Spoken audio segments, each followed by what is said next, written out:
जम्मू कश्मीर लद्दाख के जो एसपीओज़ हैं हमारे भाई और बहनें, मैं आपको कहना चाहूँगा जिस तरीके से भी हमारे जम्मू कश्मीर लद्दाख के एसपीओज़ ड्यूटी करते हैं उसमें कोई भी शख्स ये नहीं कह सकता कि वो ड्यूटी में किसी भी किस्म की कोताही करते हैं।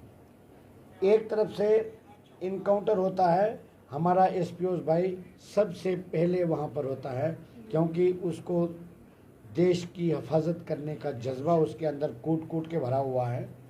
उसके बरक्स हम उसको महीने के 6,000 रुपया यानी 200 रुपया दिहाड़ी देते हैं और 24 घंटे वो ड्यूटी करता है। वो भी कुछ बहुत बड़ा संघर्ष करने के बाद 6,000 वो पहुँचे, 9,000 पहुँचे, 12,000 पहुँचे, 15,000 पहुँचे, 18,000 पहुँचे। हमने सिंपल गुहार लगाई थी कि इनकी एक रेगुलर पॉलिसी फ्रेम कर दीजिए और इनकी सैलरी जो है कांस्टेबल के बराबर दे दीजिए, क्योंकि कांस्टेबल की तरह ही ये ड्यूटी करते हैं, हमेशा हर जगह पर सबसे आगे होते हैं। इनकाउंटर हो, ट्रैफिक में हो, कोरोना का जो पीछे हमारे जम्मू कश्मीर में, पूरे देश में, पूरी दुनिया में कोरोना महामारी आई उसमें भी, और जहाँ भी हम जाते हैं नाके पे आप देख लीजिए एसपीओ खड़ा होगा, क्योंकि हर जगह पर इनको ड्यूटी पर भेजा जाता है और ये ड्यूटी बखूबी निभाते हैं। और बदकिस्मती ये है, इनका मुद्दा उठाने का मेन कारण क्या है, इस मुद्दे को मैं कंटिन्यू क्यों उठाया, उसमें एक जो महत्वपूर्ण जानकारी आपको देना चाहता हूँ, क्योंकि एसपीओज़ जो हैं वो कभी भी प्रोटेस्ट नहीं कर सकते, न वो अपनी आवाज़ अपने ऑफिसर तक पहुंचा सकते। अभी हमने कुछ दिन पहले अभी एक वीडियो देखा, हमने वायरल हुआ है, चल रहा है सोशल मीडिया में, हमारे जो रिटायर्ड डीआईजी साहब का, वो कह रहे हैं कि इस तरीके का होना चाहिए, एसएसपी के पास जाना चाहिए।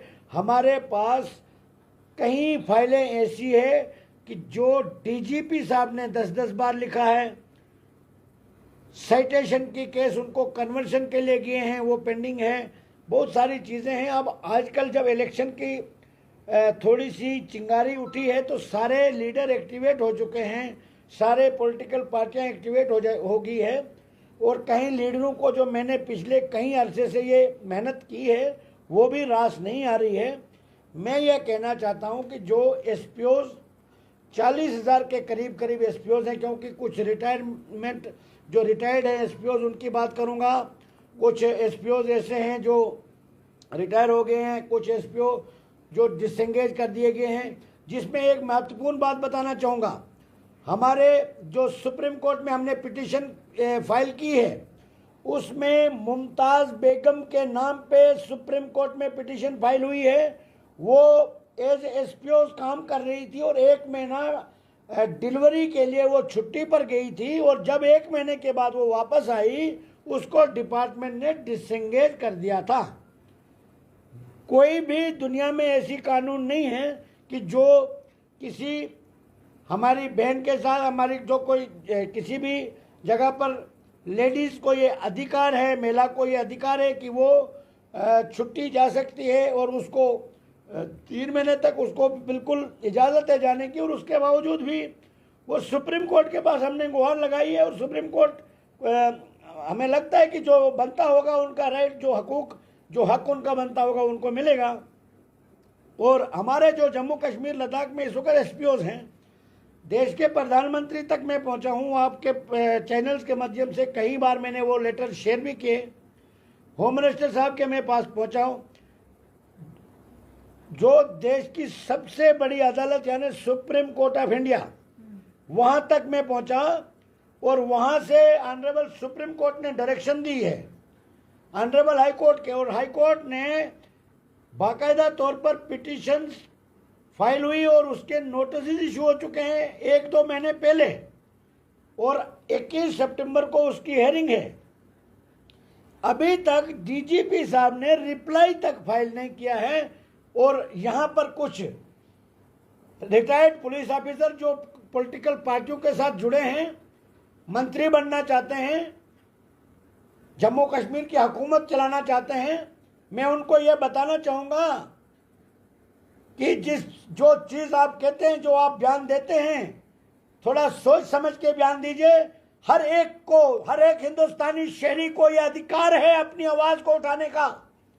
अगर वो बड़ी कुर्सी पर बैठे रहे, 32 साल डीआईजी तक वो रहे, उस वक्त उन्होंने किस एसपीओ को राहत दी है जो आज लोगों की हमदर्दी दिखाना चाहते हैं? ये बड़े कुर्सी वाले, बड़े पॉलिटिकल ब्रेक वाले, उनको मैं चैलेंज करता हूं। जम्मू कश्मीर लद्दाख का एसपीओ परिवार, डिसएंगेज एसपीओ परिवार, रिटायरमेंट एसपीओ परिवार मेरा परिवार है। न सेवा सिंह बाली को किसी की सर्टिफिकेट जरूरत है, न उन एसपीओ को किसी की सर्टिफिकेट की जरूरत है।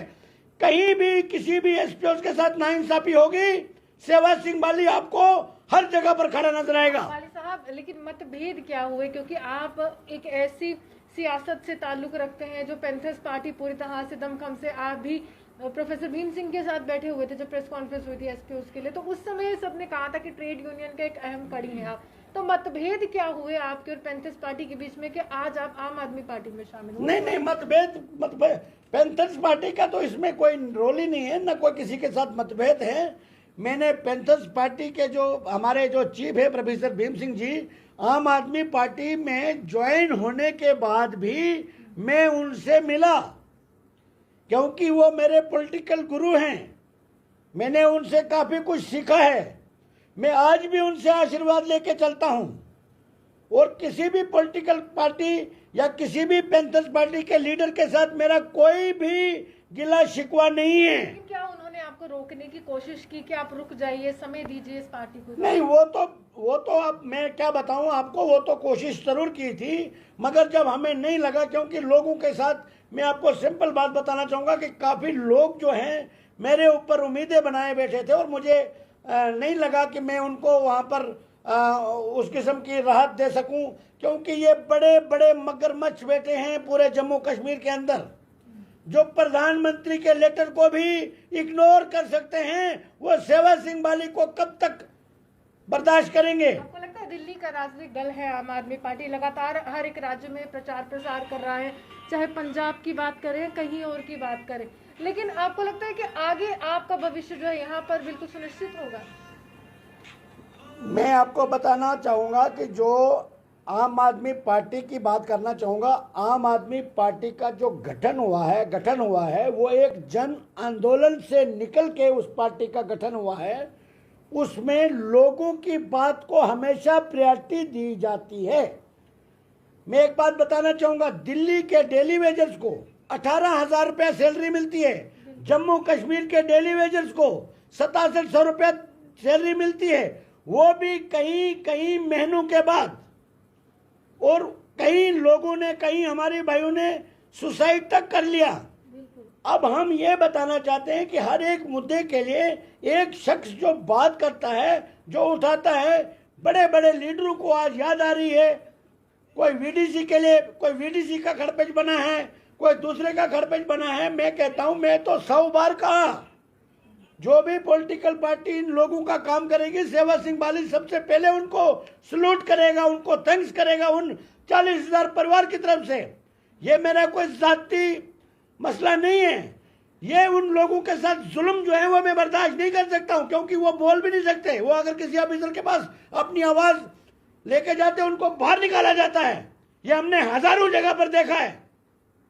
आजकल के दौर में भी हमने कई जगहों पर खुद देखा है, जब कहीं सैलरी बनती है डिपार्टमेंट में, पुलिस डिपार्टमेंट में कांस्टेबल की सैलरी बनती है या स्टाफ की सैलरी बनती है, तो कई बार मैंने खुद सुना है कि वो अगर कोई पूछा जाए अकाउंट सेक्शन में कि आप क्या कर रहे हो, जनाब हम एसपीओ की सैलरी बना रहे हैं, वो उनको कहते हैं एसपीओ को कौन सी जल्दी है, पहले कन्फर्म जो कंटिन्यू जो परमानेंट कांस्टेबल हैं या कोई है उनकी पहले बनाओ, एसपीओ को कौन सी जल्दी है?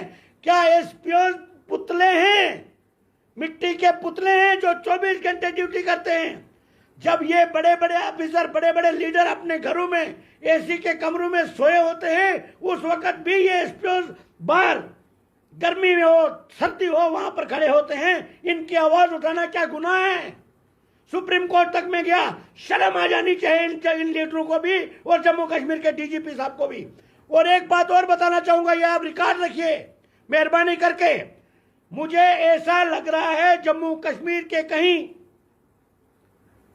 एजेंसियां मेरे साथ किसी भी वक्त कुछ भी कर सकती है, कहीं पॉलिटिकल पार्टियां मेरे साथ कुछ भी घटना कर सकती है।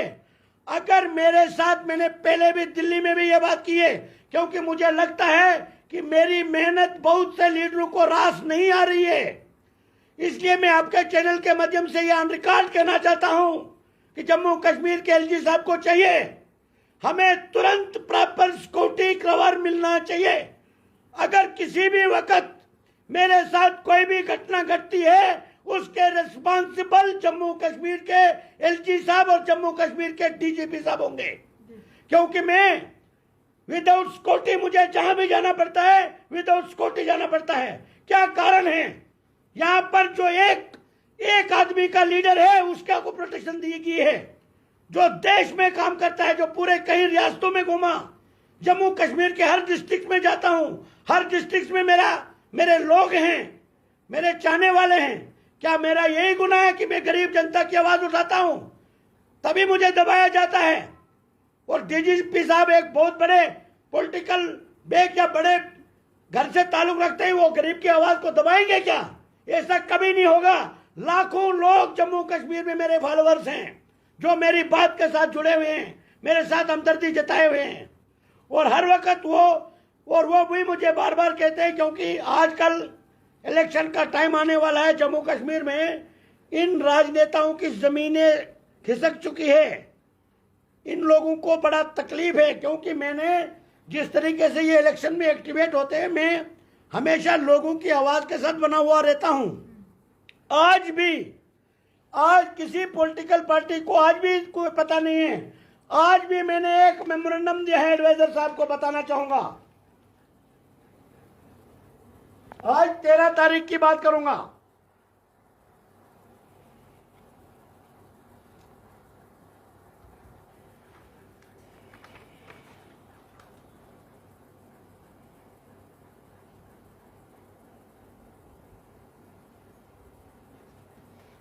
और आज की डेट में ही मैं एडवाइजर साहब को, एसडी साहब का धन्यवाद करना चाहूंगा।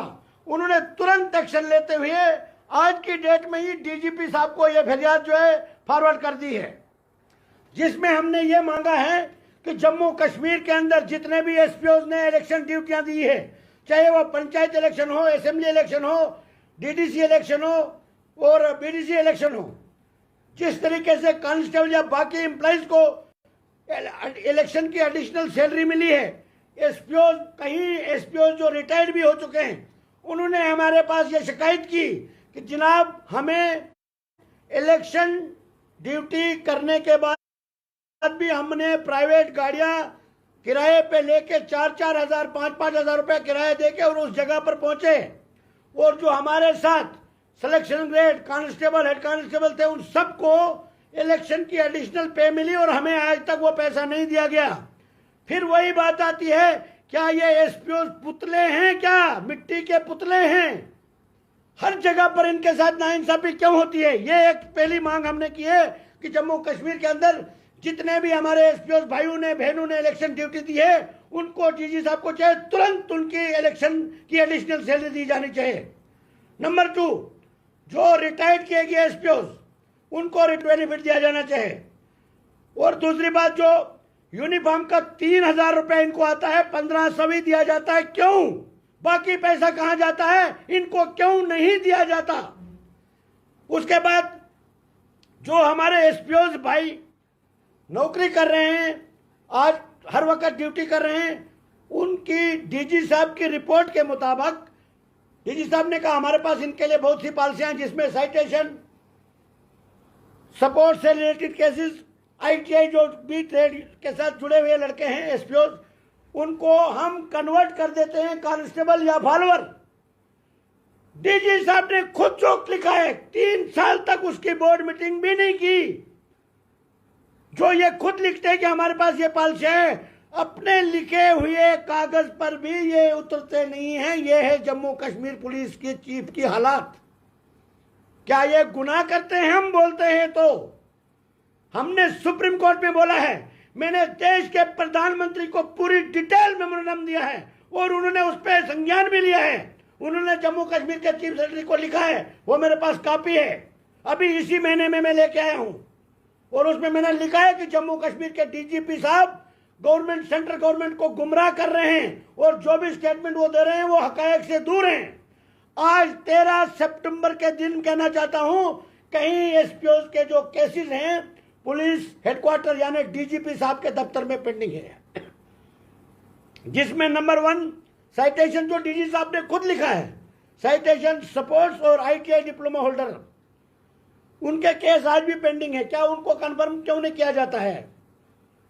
अब ये आवाज उठाना भी गुनाह है तो हमें बताइए। और साथ में जो हमारे एसपीओ भाई ड्यूटी करने के बाद उनको रिटायर कर दिया 60 साल के बाद, एक एक हार डाली, और उनके भी एक वही लड़के ऐसे जिनको उस महीने की सैलरी तक नहीं दी अभी तक।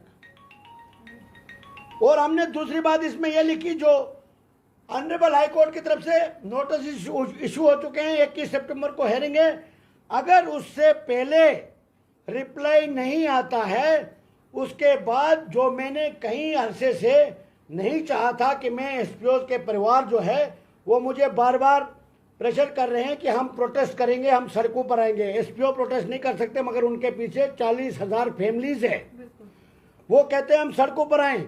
मैं नहीं चाहता था कि मैं इनको रोड पर ले आऊं। अब हालात कुछ ऐसे बन रहे हैं, क्योंकि गवर्नमेंट अगर अभी भी नहीं जागी तो आने वाला वक्त जो होगा वो गवर्नर इंतजामिया के लिए बहुत बड़ा मुश्किल भरा वक्त होगा, और उसके जिम्मेवार भी जम्मू कश्मीर की गवर्नर इंतजामिया और जम्मू कश्मीर के डीजीपी साहब होंगे। क्योंकि मैं भी अब ज्यादा देर इंतजार नहीं कर सकता, क्योंकि मैंने भी हजार बार देश की सबसे बड़ी अदालत, देश के प्रधानमंत्री के पास, देश के होम मिनिस्टर साहब के पास, या तो मुझे यही लीडर बताएं, यही एलजी साहब बताएं, यही डीजीपी साहब बताएं कि ये कौन सी गवर्नमेंट की बात सुनते हैं, मैं वहां भी जाने के लिए तैयार हूं। नहीं तो अभी तुरंत डीजी साहब को चाहिए। डीजी साहब ने पूरे पुलिस डिपार्टमेंट के साथ ही विश्वासघात किया हुआ है। आईआरपी की पोस्टें आर्मेंट में जा रही है, आर्मेंट की पोस्टें आईआरपी में जा रही है, कोई लेना देना नहीं। बयान बहुत बड़े बड़े हैं, लोग मरते जा रहे हैं, पुलिस मरते, कोई भी नहीं रोक सकता अब एसपीओ को अपने हकूक से। अगर ये अब भी नहीं हुआ तो फिर आने वाले वक्त में जम्मू कश्मीर के लोग, ये लोग खुद फैसला करेंगे कि अब हमें क्या करना है। और दूसरी बात मैं ये बताना चाहूंगा, कानून से बड़ा कोई नहीं होता। और सुप्रीम कोर्ट ने पहले दिन ही जजमेंट दे दी, बोला ये प्राइमरी रिलीफ है, यानी ये छोटा मुद्दा है। और उसमें हमने यही कहा था कि जम्मू कश्मीर लद्दाख में जो हमारे एसपीओ भाई और बहनें हैं उनकी रेगुलर पॉलिसी फ्रेम होनी चाहिए, नंबर 1। नंबर 2, इनकी सैलरी कांस्टेबल के बराबर होनी चाहिए, क्योंकि ये ड्यूटी कांस्टेबल के बराबर करते हैं। हर जगह पर ये प्रॉपर चैनल, जो जितना ड्यूटी कांस्टेबल करता है उतनी ये भी करते हैं। और जमीन आसमान, सैलरी में जमीन आसमान का फर्क क्यों? तीसरा, एक्सक्रीशन लीव कांस्टेबल के बराबर। अगर हमारा कोई एसपीओ भाई शहीद होता है, उसके एक्सक्रीशन लीव जो है पूरी कांस्टेबल के बराबर दी जानी चाहिए। तीसरा, हमने ये कहा है कि जब ये रिटायर्ड होते हैं इनको रिटायरमेंट बेनिफिट दिया जाना चाहिए। और ये मुद्दा सुप्रीम कोर्ट में 8 मार्च को पहले ही दिन डबल बेंच यानी सुप्रीम कोर्ट के 2 सीनियर जज साहिबान ने उसी दिन ये ऑर्डर पास कर दिया कि ये प्राइमरी रिलीफ है, ये ऑनरेबल हाई कोर्ट दे सकता है। उसके बाद जम्मू कश्मीर हाई कोर्ट में चल रहा है ये केस। अब हेयरिंग है 21 सितंबर को। 21 सितंबर को ही जजमेंट आ सकती है, या उसकी अगली डेट में जजमेंट आ जाएगी। और उसमें जजमेंट में ये कहना चाहूँ, मानना 21 सितंबर की तारीख तमाम एसपीओ का भविष्य निर्धारित, कुछ भी हो सकता है। अगर लापरवाही रहेगी तो डीजीपी साहब की तरफ से, प्रिंसिपल सेक्रेटरी होम की तरफ से अगर रिप्लाई नहीं दिया गया तो टाइम और आगे बढ़ सकता है। अगर रिप्लाई दिया गया तो 21 सितंबर को कुछ भी हो सकता है। अगर 21 सितंबर को जजमेंट अगर नहीं भी आती है तो नेक्स्ट हेयरिंग जो होगी विद इन डेज होती है, वो ज्यादा लंबा केस नहीं जाता है, और उसमें जजमेंट आ जाएगी। और उसमें सारी प्रक्रियाएं जो होती है वो हो गई है, जिसमें एसपीओ की कांस्टेबल के बराबर सैलरी तकरीबन क्लियर हो चुका है। और अब रेगुलर पॉलिसी जो है वो जजमेंट पर ही डिपेंड है कि जजमेंट